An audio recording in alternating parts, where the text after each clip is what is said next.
Hello everyone, এই যে রাতে চিকেন নিয়ে আসছে, সেই চিকেনটাই রান্না করব। তা কিভাবে রান্না করি সেটাই তোমাদের কাছে একটু শেয়ার করব।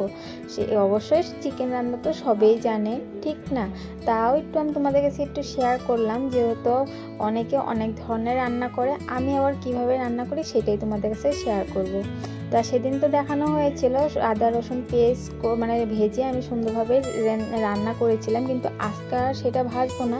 আজকে সব কিছু একসাথে মশলা দিয়ে মেখে মাংসটার ম্যারিনেট করে তার সাথে আমি গোটা জিরে আর তেল সম্বাদ দিয়ে সঙ্গে তেজপাতা আলু ভেজে একসাথে সব কিছু মিক্স করে রান্নাটা করে নিচ্ছি, যেহেতু শর্টকাট যেটাকে বলে, ঠিক না? আর রাত্রেবেলা নিয়ে আসে এমনি মাথাটা গরম, তার মধ্যে তো রান্না করতে হবে। তো এদিকে মাংসটাও কষায় নিয়েছি সুন্দরভাবে, কষানোর পরে হালকা একটুখানি জল দিয়ে দেবো, আর এক তরকারি যেহেতু একটুখানি জলটা দিবই।